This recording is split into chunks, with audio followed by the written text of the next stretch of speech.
Yeah, that's a very inception. That's an idea. That's why it's.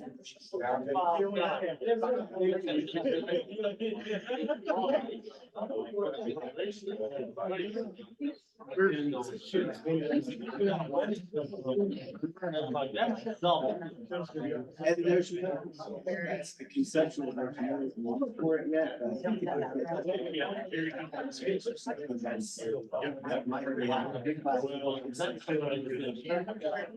Oh, really? So it's true. Yes. Use the use of money. I walk the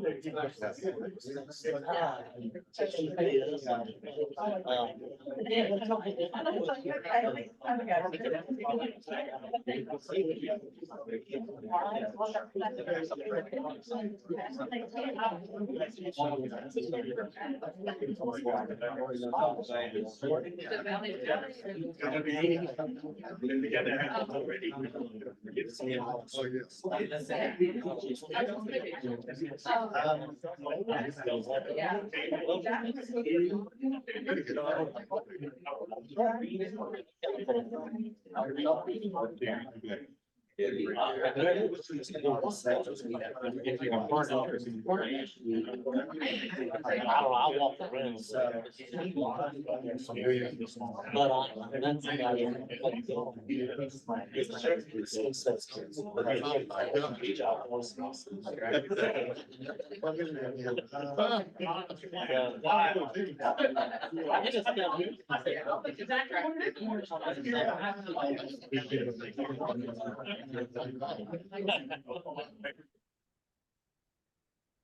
Good afternoon, everyone. Call today's meeting to order.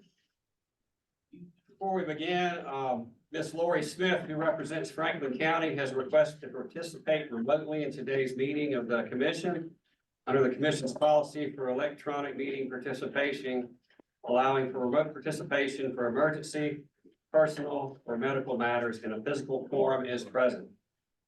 Ms. Smith has requested remote attendance due to a medical issue. Unless there is an objection, we will consider the request approved by unanimous consent. Anybody object?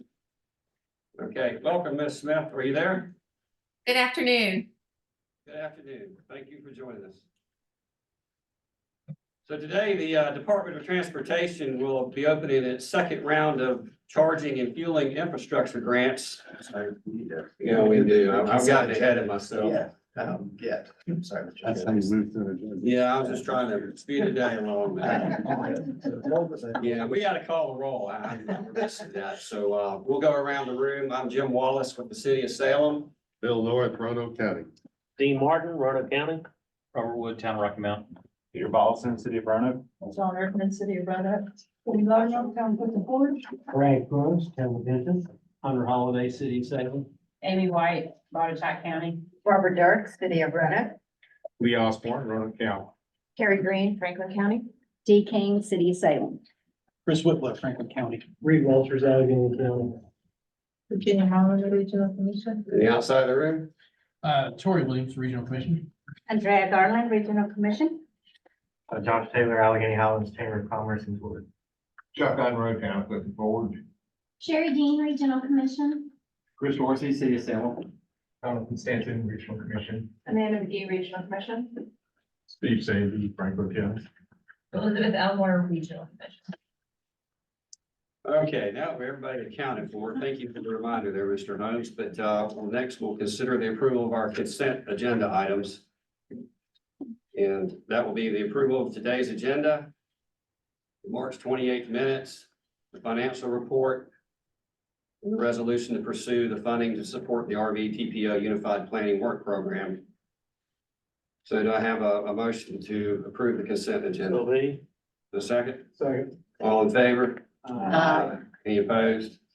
Thank you, and that motion carries. There is a typo on misspelling of Jeremy's name Well, thank you, Mr. Osborne. We have a corrected. in the resolution. We have a corrected last resolution. Thank you. All right, now we can get on with the remarks that Mr. Holmes wanted me to make, so I apologize for that, but the Department of Transportation will be opening its second round of charging and fueling infrastructure grants, providing financial support for electric vehicle charging stations, equipment, and installation. This grant provides funding for up to 80% of the charging infrastructure, which lays a strong foundation for communities of all sizes to invest in eligible charging infrastructure. The cost share can come from the private sector or other non-federal funds. Localities that are interested in pursuing a grant should contact Mr. Holmes for more information. Applications to this program are eligible for grant writing assistance through the Ready LDD grant writing bench for our Appalachian Regional Commission localities. So if you're interested, there's folks that will help you submit that paperwork. The Regional Commission staff are participating in a new program of Resilient Virginia called the Resilient Virginia Collaborative Alliance, focused on resiliency issues in non-coastal parts of the Commonwealth, and particularly on resiliency needs in the rural parts of the state. Discussions so far have focused on water quality, transportation networks, rural transit, electric vehicle infrastructure, and economic resiliency. The collaborative is interested in working with community that may be seeking technical assistance on resiliency issues to explore ways in which the group can be of more assistance. If you represent or know of any community that may need assistance, please direct them to Mr. Holmes for more information. And lastly, the Commonwealth Transportation Board will hold its 6-year improvement program public meeting on May 7th, starting at 4 p.m. at the Salem Civic Center Community Room. This is an excellent opportunity to voice your support for specific projects to be included in the SYIP. Representatives of the commission will be in attendance to discuss regional priority projects. And that's all I have for the chair's remarks today. So I will turn it over to Mr. Holmes for his executive director report. Thank you, Mr. Chair. Just a couple things. I know I like to keep folks updated on the elevator since our fundamental infrastructure here is confused to not work. We have completed an RFP process. We do have some viable bids and are looking at finalizing those, hopefully in the next week and making that award. I do want to give the board, the warning that the information we're seeing looks like a 6-month lead time, primarily on the equipment delivery, not necessarily the repairs, but just getting the things into the commission to replace our original 1961 elevator. So progress is being made, not as quickly as I want, but I remind you, we continue to provide accommodations through Zoom and other means if you have issues or use our citizens. 10 meetings and the elevator is a barrier. Please let me know. We have ways to make sure that folks can participate. But sort of good news, hopefully getting better. I do have actually 3 other staff updates to make. Many of you know that Eddie Wells, our Director of Community Development, has been with the commission for 25 years, following a number of years of public service in other planning districts and the private sector, has retired. Monday was his last day with us, so I couldn't even get him to hang around until this commission meeting for one more commission meeting. He thought I was home earlier for my vacation, so he waited till I was on the other side of the world before sending me his resignation letter. But we're very excited for Eddie to get a chance to take a break, to do some other things. We are sad at losing 25 years of institutional knowledge of the region. I know many of you, particularly in our ARC communities and rural communities, have worked very closely with Eddie on projects over the years, and I'm sure you will miss him too. So we're sad to see him go, but I'm proud to announce that we already have a replacement for him, and we were able to announce this week that Amanda McGee is moving up from our senior planner and she will take over as the Director of Community Development here at the commission. Amanda has been with us for, you have to remind me, the number of years you've been with the commission, 8 years. 8 years of the commission. I should have looked at I'm that in July. before. I'm borrowing a couple months. Yeah, but she's been with us and has served in planning positions outside the commission. She's led the Blue Way effort, a lot of the regional greenway planning, basically created the Chesapeake Bay program. So we're very excited that she'll be taking this effort over. So you will be, those of you who were hearing from Eddie will start to hear more from Amanda.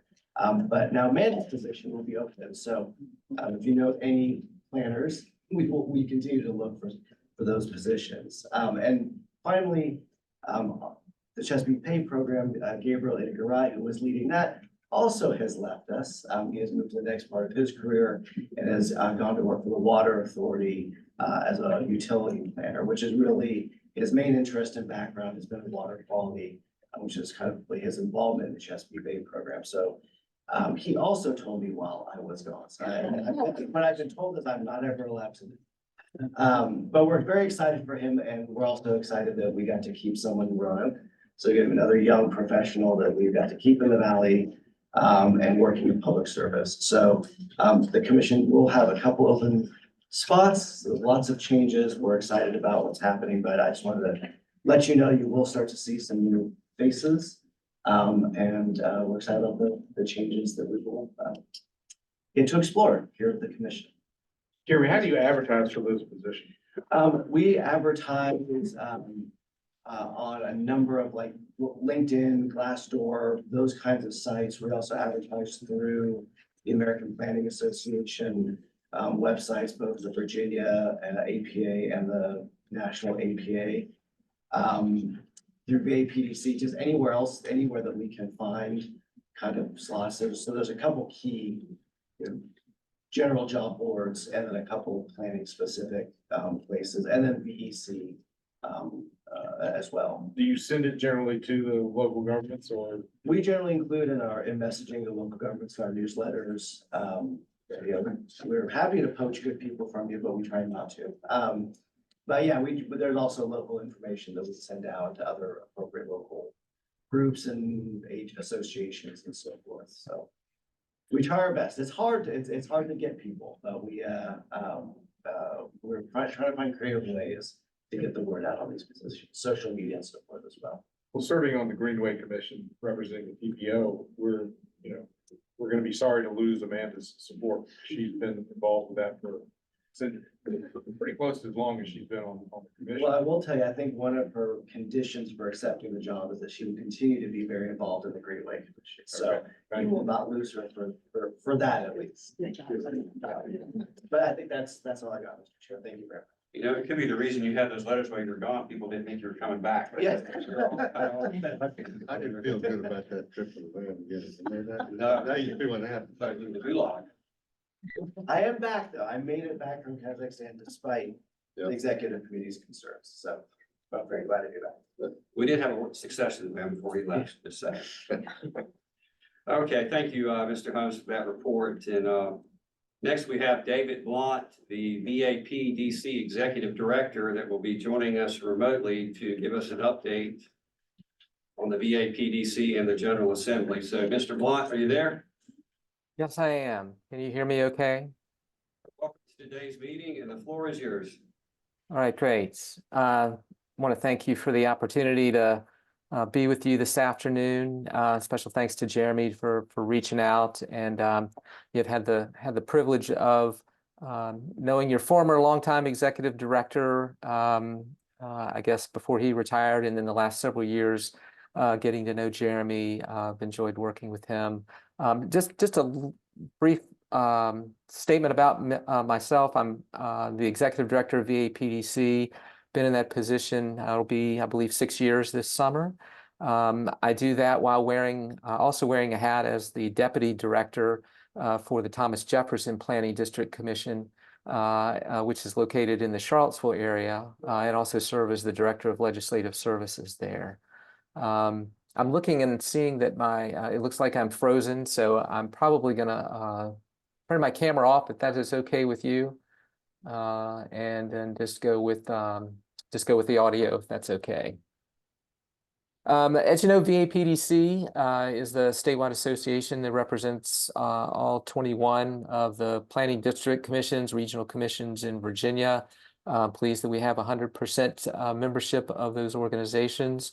As I said, I've been privileged to be with the association for almost the past 6 years and have really enjoyed working with the commissions and the executive directors across the state. Just a great group of people to work with. Did want to talk to you for just a few minutes this afternoon about some of the VAPDC activities, probably going to really focus in on some of our programming. Wanted to talk about one of our committees that we have as well that I think is an important opportunity for Jeremy and the other executive directors to benefit from on your behalf. And then also talk about a couple of things going on with the General Assembly, just kind of putting on that legislative hat that I have as well. So you may have heard with regard to VAPDC, we've had a summer conference for a number of years. We're going to hit the pause button on that for this coming summer. It's a decision that the board of directors deliberated on for a good while, but really starting to focus now on providing some training opportunities for PDC staff. And we're hoping to get that up and running by early summer. And then we're going to be looking really at trying to do something more substantive conference-wise late in 2025 along the lines of infrastructure financing. You may remember that, in fact, I believe it was in Roanoke, that the Virginia Resources Authority would hold an infrastructure financing conference every couple of years. And that's a void that we've had for the past several years. So we're going to try to work with them and others to see if we can't do something that will kind of fill in that gap that we've had.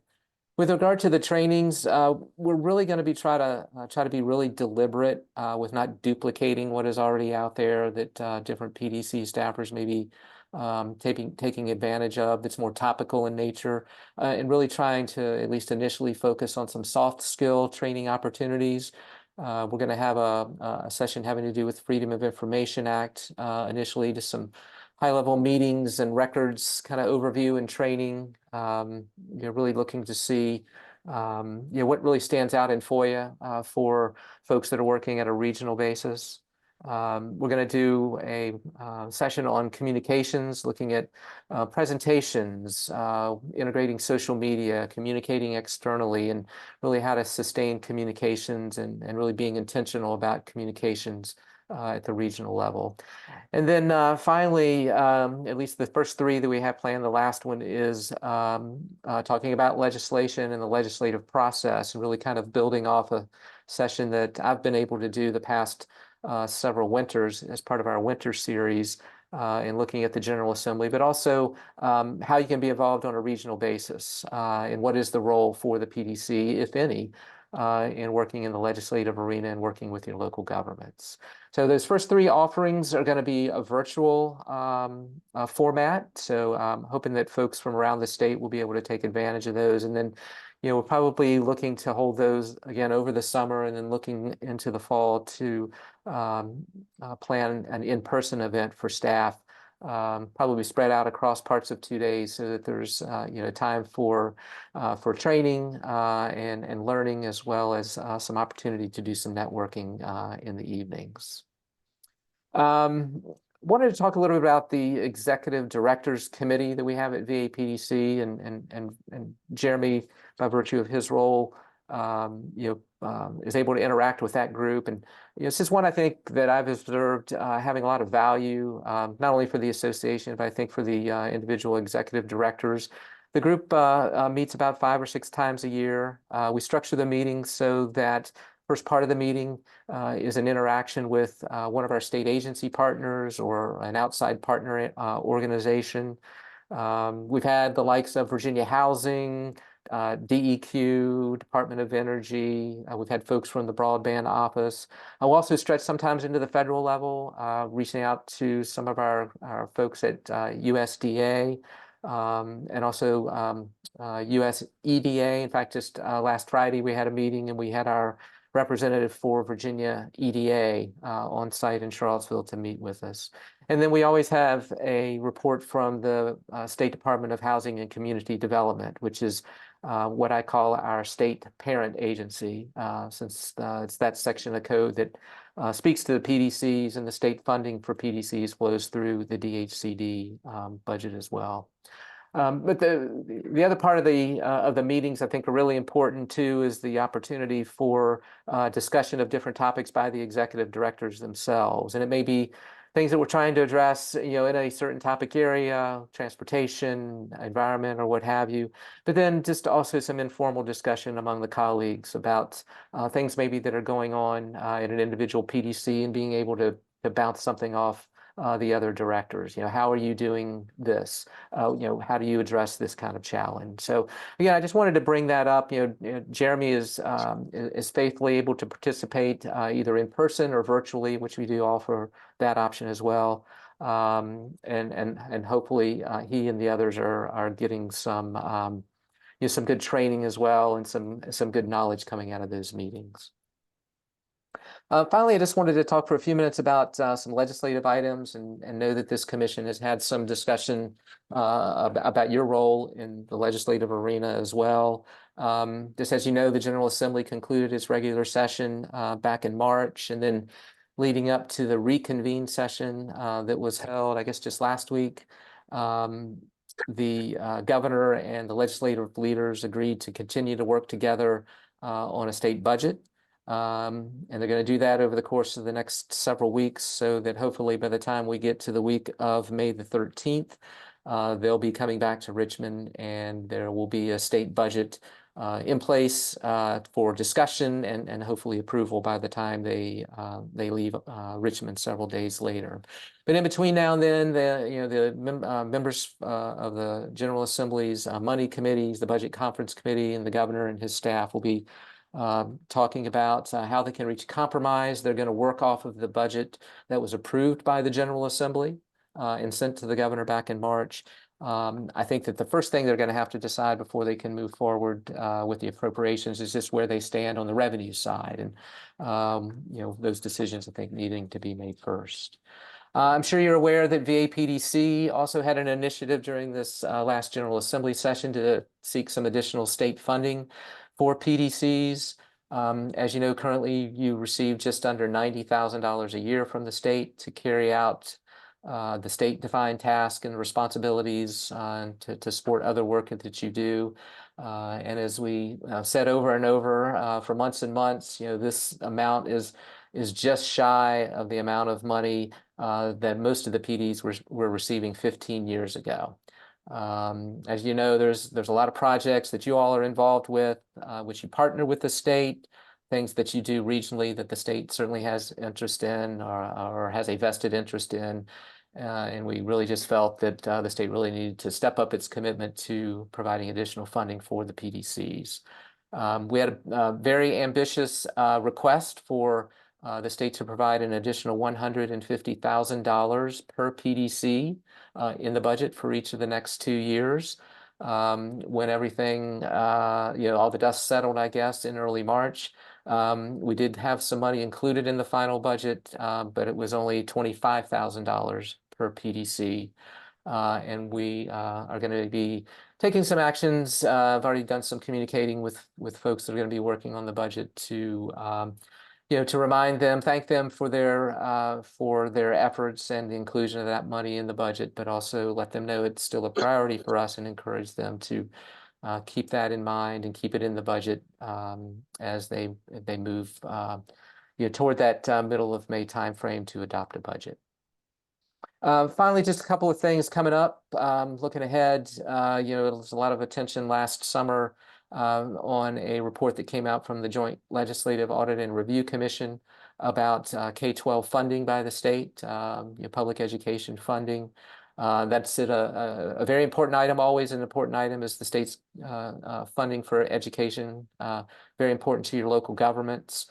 And there was a work group of the General Assembly that is going to be meeting during this coming year to take a look at those recommendations and see if they can come up with some both short-term and longer-term implementation plans for acting on those recommendations.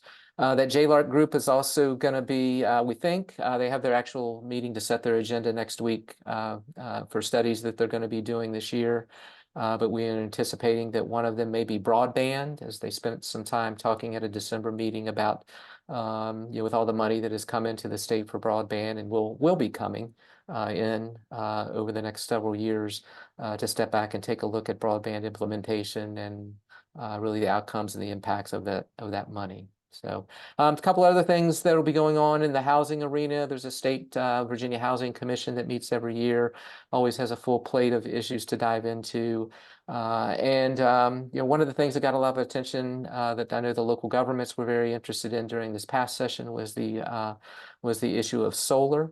And a number of pieces of legislation that would have, in some cases, taken away authority from local governments in that area. The chair of the Senate Agriculture, Conservation, and Natural Resources Committee has already started working on that issue, looking to see what ways solar fits into the state's goals under the Clean Economy Act. And I expect those discussions to be going on this summer and perhaps a larger gathering of folks taking place in the fall. So definitely an issue to keep an eye on. Mr. Chairman, I appreciate your time. I'll stop there. Again, thank you. Glad to take any questions that folks might have. Thank you, Mr. Block. Does anyone in the room have any questions? Anybody? Are you discussing the 250th anniversary of our country? I believe they are at the state level. Yes, I believe there's a commission that is looking at that. It's not something that VAPDC specifically has discussed or latched onto at this point. Anyone else for Mr. Blunt? Ask a question? Yes, sir. Hey, David, this is Tori. I'm staff here at the commission. Just want to get your sense. The conference budget was funded, some of the priorities were funded by expansion of sales tax revenue to digital products. The governor suggested that those priorities could be funded with potential surplus, general fund surplus revenue. Do you get a sense that the General Assembly would be comfortable funding ongoing priorities with one-time funds?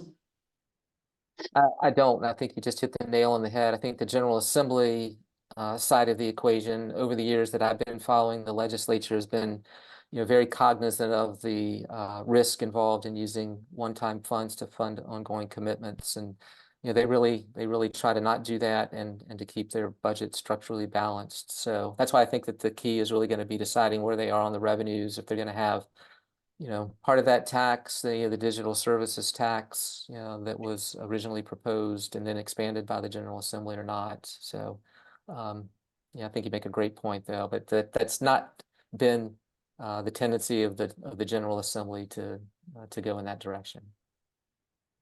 David, Phil North here. Hey, Phil. I understand the collections are coming in stronger than originally thought when they did the budget a couple months ago. So some benefit of the delay could be that the revenue stream is going to be stronger to help up some of the things that are in the budget, like K-12, maybe transportation or whatever.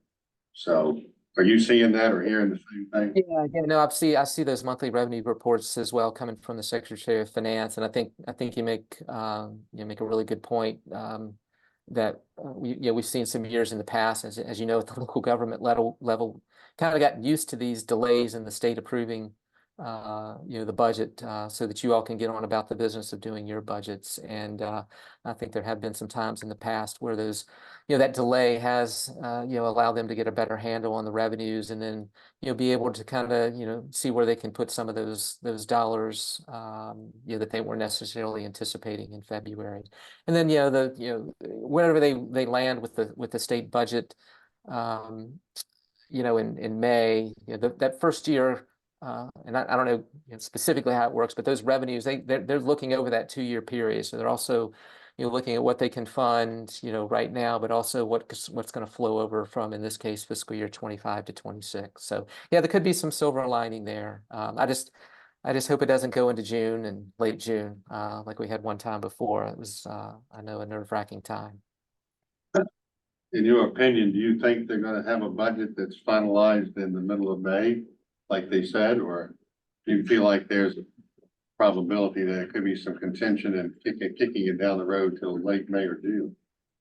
I'm going to say I'm hopeful as well as optimistic that they'll do it in May. And I think, both sides have kind of drawn a line in the sand there, after the General Assembly left town in March. And I think they both, realized that, they're not going to get exactly what they want. And so rightfully so, perhaps came together there right before the reconvened session to say, we're going to work this out. And yeah, I've even seen some published reports that have said, some folks have said, we're really not that far apart. And again, I'll go back to what I said earlier. I think it's a matter of them deciding what they're going to have in terms of available revenues, and then how they use that to do the appropriation. So yeah, I'm hopeful and optimistic that it'll be in May. Don't hold me to it though. Oh, no, we can't hold anybody to that topic. Any other questions for Mr. Blount? Mr. Blount, thank you for joining us today. We appreciate the information you shared with us. Certainly, anytime. Hope you all have a good rest of the afternoon. Thank you.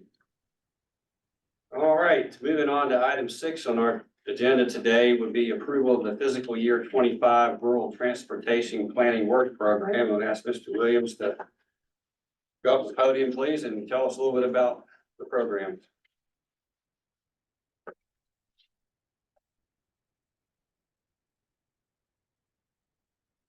All right, good afternoon, Mr. Chair, members of the commission.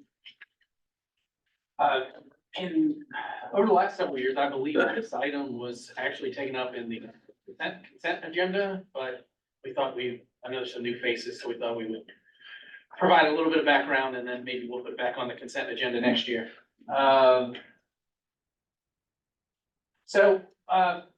We're required to do a rural plan. Oops, skip the slide. Required under federal code to produce a rural plan every year. And this includes transportation needs outside of the metropolitan area. We're talking a relatively small amount of money. It's $72,500. Perhaps Jeremy knows when this number was any different. Has it increased in your? I don't, the rural funding has not changed in my memory. Okay. So we've been stuck at 72,500 for a while. Within the plans, there are specific activities mandated that by VDOT that we include in the plan. And then we also include a few priorities that were given to us by our regional stakeholders. So I'll mention, have good luck today. Oh, there we go. I'm just going to mention a couple of those initiatives requested by regional stakeholders. One deals with microtransit. I know we're actively working in the Allegheny Highlands to identify some funding opportunities to look at potential expansion of microtransit in that region, and assistance with a future grant submission, likely with DRPT. Jeremy's had some conversations with some folks at Virginia Tech that have a National Science Foundation grant, and they're going to do some, I think of some pilot projects on autonomous vehicles in a couple of rural areas. So we're going to work with them. And then I'll mention, as I mentioned at the TPO meeting, we'll be wrapping up a regional electric vehicle charging station. I may have spoke at the earlier meeting that the study may actually be completed by the end of the current fiscal year, but disseminating the key findings and any follow-up will take place in FY25. So with that, we'll take any questions. If not, should we move forward with the voice vote on the roll? Anyone have any questions for Mr. Williams regarding what he just spoke about? Not, can we get a motion to approve? So moved. Thank you. Second. Thank you. All in favor? Any opposed? That motion carries. Thank you. Yeah, and Mr. Bishop, if I might just make one quick comment. As you saw in that number, we get $72,000 to do all the planning for all of the rural transportation in our region. If you were here for the TPO, you saw that we get significantly more dollars for the planning side in the urban area. One of the legislative priorities, the really only transportation focused legislative priority that our legislative committee worked on this year was to get more rural transportation planning funds, the funding both for the actual infrastructure work, as we discussed in the TPO earlier, Mr. Smoot, Dr. Smoot, as well as the planning are both our legislative committee believes, and I think we've seen woefully underfunded. So this is one of those issues that we are working on. So we try to do our best with what we've got, but if you see the discrepancy when you're looking at our work programs in what we can do in the urban areas and what we do in what we're able to do in the rural areas, despite the needs, that's just one of those funding constraints that is kind of emphasized in that work program. So it's a legislative solution. So it's something we're working on, but I just kind of want to take a moment since we've looked over since that's the first time you've seen the work program, not in the consent agenda, to just kind of emphasize that point. That it was one of the legislative committee's 5 priorities is to try to get the General Assembly to do something about that. So I want to take that moment and share that. Thank you, Mr. Holmes. I guess moving on, next item 7, staff highlights. If you recall from the last meeting, we're just having various members of Mr. Holmes' staff just take a minute or two to tell us what they do and what projects they're currently working on with the commission. So, John, we'll let you go first, please. Thank you, Mr. Chair. My name is Jonathan Stanton. I'm a transportation planner here, and I've been here for just over 2 years at the Regional Commission, and that is the same amount of time I've lived in Roanoke. I came from San Diego, California, where I got my master's in city planning at San Diego State University. On the transportation side, I work a lot on mapping data, any kind of maps, any kind of counts, anything like that. Come to me. One of the projects I wanted to highlight is that we're laying the groundwork right now for a regional active transportation plan.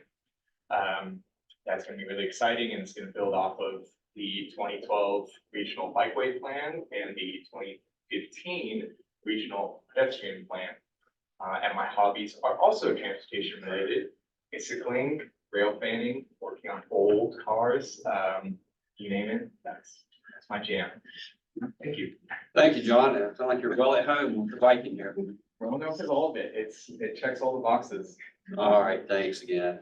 And next, Amanda. Thank you, Mr. Chair. Jeremy introduced me a little bit earlier. I have been with the Regional Commission for just under 8 years. It'll be 8 years on July 1st. And before that, I worked for Roanoke County. And before that, I got my master's at Virginia Tech. While I have been at the Regional Commission, I have worked a lot on greenways, as you heard earlier. That's been kind of the continuous kind of theme of a lot of my work at the commission has been outdoor recreation and environmental work. So some projects Jeremy did mention include urban forestry. I've done a lot of mapping work for Franklin County with their gravel routes and their blueways down there. So I also operate our some of our counters now. John is stepping in to do more of that work. And we'll see where I go after next week. So, since I have a lot of, obviously this is a little bit in flux, I'm going to be learning a lot of new things, and I look forward to getting to know some of you better as I broaden my planning background. Thank you. Now Virginia, the one that keeps the bus running. Good afternoon, I'm Virginia Mullen. I'm born and raised in Bulgaria, Eastern Europe. I came to the US about 20 years ago and have dedicated almost 8 years of those to serving here at the commission. I'm the office manager. In my role, I serve as the recording secretary to the commission board, to the transportation board, the technical committee, and the Western Virginia Industrial Facility Authority. I manage the agendas and board membership. I also plan events for the commission. As you all know, we have two big events yearly, the Red Sox outing and the annual event. That's it. Thank you. Thank you. You always feed us well. Okay, moving on to the regional commissions committee reports. We don't have a Blue Ridge Interagency Council report today, but we do have the Roanoke River Blueway Advisory Committee report. I'm going to ask Ms. McGee to come back up, please. Yes, we did meet since the last regional commission meeting. And so I just wanted to provide a little bit of an update about some of the things we discussed. The Blue Way Committee did request, there's a gap under, in the region of a Blue Way plan or actual dedicated planning and effort around, kind of future development of the Blue Way. So they did request additional staff time this year to start to address some of that gap. So it looks like we will be able to accommodate a gap analysis for them. They're also looking, of course, at budgeting for a couple of other projects next year, including the brochure redesign and additional kiosk signage. I think we will have a new kiosk sign going in at the ribbon cutting at the Tinker Creek Greenway section that the city is completing, hopefully. So that's some of the interesting things going on with the Blue Way Committee. Another thing to note that has happened since our meeting that we will be discussing in the meeting next week is that the Niagara Dam relicensing has released their environmental assessment. I have not gotten a chance to read through it, so I can't provide you a whole lot of details, but we will be exploring that at next week's meeting and providing comments on that document. Thank you, Amanda. Okay, we don't have a report from the collective response today. And I think Mr. Holmes is gonna give us a brief update on the comprehensive economic development report. This is mainly a reminder that the SEDS meeting will take place next week. I will be stepping insufficiently into Eddie's shoes to help run that meeting. Which will take place at the Riverdale development in the city of Roanoke. So, and it will involve a tour and an overview of that project. The SEDS committee will also review updates, the current updates to the SEDS plan, which will come back to this body in May for approval. And as a further reminder, the SEDS will be undergoing its 5-year comprehensive update next year. You may have seen the new SEDS website, which is I think a friendlier way to display a lot of the information that exists within the SEDS. So we'll capitalize on that. And one of the things that Amanda and our new staff will be looking at is how we can kind of revitalize and make sure we better utilize the SEDS as an economic development planning document for the region. So we'll have more information at the May meeting about outcomes from the SEDS committee. And I'll just jump ahead. I do not have an update from the legislative committee just yet. All right, thank you for that information. Is there any other business that anyone wants to bring before the commission today? Comments? I know, Ms. Dirk, you always have comments, so I'm going to go to you first. I appreciate that, Chairman Wallace, to me, the Valley Greenway is very important. So when you're at CTV meeting, if you'd like to mention what's the status of the Valley Greenway, because it's important that we connect the Roanoke River Greenway with the Huckleberry Trail. I spoke to you in September about the Blue Ridge Parkway, and my husband and I attended a Congressman Klein's town hall meeting and mentioned some concerns that we had about safety on the Blue Ridge Parkway. And Governor, Congressman Klein said, yes, I'll be glad to help you. And that one of my thoughts was that we could put in edge lines, but the parkway naturalist is not interested, landscape architect is not interested in greenways. Other people are on edge line. But something else that we can do for safety on the parkway is speeding enforcement and also paved shoulders. That there's lots of runoff on the parkway. This is a paved shoulder. I did some studies between 220 and 460, which is planned for paving, and they're actually going to pave instead of chip and seal this section. When, I don't know, but they're looking like they're doing work on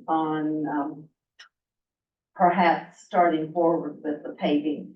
The best time to make improvements to the roadway is when it's being paved. So this is grass pavers where 220 and the parkway intersect. And along the way, you will find there's lots of gutters along the road and ditches. And these grass pavers would be a benefit by serving on the edge line of the roadway.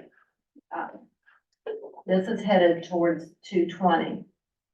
The roadway is 20 feet or more wide, and the MUTCD standards say that you should have edge lines on roads that are 220, but the Blue Ridge Parkway is not interested in doing that. So we need to work on other ways to make it safer for the users in the Roanoke Valley. The traffic count is a lot of commuter traffic, and to make it safe for all of our users is important.